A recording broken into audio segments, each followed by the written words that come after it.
మనం రాజకీయంగా సమానులు అవుతున్నాం. కానీ పూర్వం నుండి తరతరాలుగా వస్తున్నటువంటి పేదరికం అనేది భవిష్యత్తులో కూడా ఉంటుంది.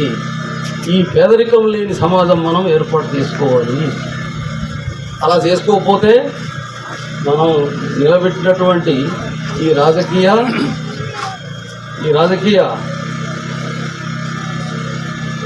ఏమంటుంది ఈ రాజకీయ ఈ నిర్మాణం ఏదైతే ఉందో దీన్ని ఈ హెచ్చుతగ్గుల వలన పేదరికం వలన నష్టపోతున్నటువంటి వాళ్ళు తిరగబడతారు. మొత్తం ఈ అధికారాన్ని ఈ రాజకీయ నిర్మాణాన్ని కూలదోస్తారు అని చెప్తున్నారు. కాబట్టి ఇప్పుడు మనం ఏం చేయాలి? అప్పుడేంటి ఈ సమాజంలో అసమానతల సమాజంలో ఎవరుంటారు తెలుసా? 10% మంది దోపిడీదారులుగా ఉంటారు, దోపిడీ చేసేవాళ్ళుగా ఉంటారు. 90% మంది దోపిడీకి గురయ్యే వాళ్ళుగా ఉంటారు. కాబట్టి ఇలాంటి సమాజం ఉండకూడదు. స్వతంత్రం వచ్చి 78 సంవత్సరాలు అయింది, ఆ సమాజం అలాగే ఉంది. కాబట్టి సమాజాన్ని మార్చుకోవాల్సిన అవసరం ఎవరిది?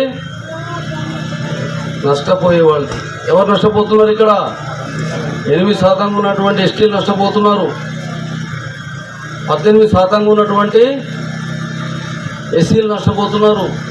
52% ఉన్నటువంటి బీసీలు నష్టపోతున్నారు. మిగతా క్రైస్తవులు, ముస్లింలు కూడా ఇక్కడ నష్టపోతున్నారు. వీళ్ళు 100కి 90 మంది. బాగుపడ్డ డబ్బుల్లో ఎవరు? 10 మంది. అధికారంలో ఉన్నది ఎవరు? 10 మంది. అధికారం ఇచ్చేది 90 మంది. పేదరికంతో బతుకుతున్నది 90 మంది. ఇలా ఉందామా? అధికారం వాళ్ళ చేతిలో ఉన్నంతకాలం మనం ఇలాగే ఉంటాం. కాబట్టి అధికారం మనం లాక్కుంటే, ఓటు ద్వారా మనం తిరగబడితే, అధికారం మనం లాక్కుంటే ఏమవుతుంది? వాళ్ళలాగే మనకు కూడా వ్యాపారాలు వస్తాయి, మంచి చదువులు వస్తాయి, ఉద్యోగాలు వస్తాయి, ఆకలి ఉండదు, మంచి బట్టలు ఉంటాయి, మంచి ఇళ్ళు ఉంటాయి, అన్నీ ఉంటాయి. వాటితో సమానంగా అభివృద్ధి చెందాలని అంబేద్కర్ చెప్పాడు, రాజ్యాంగంలో రాశాడు.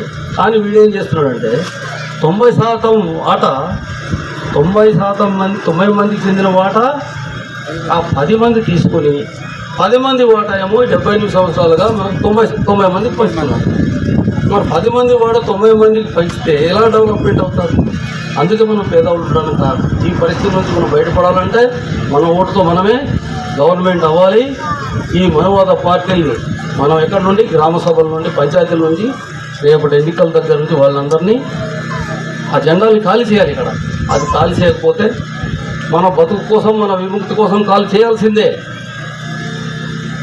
అది ఓటు ద్వారా మనం ఖాళీ చేయాలి.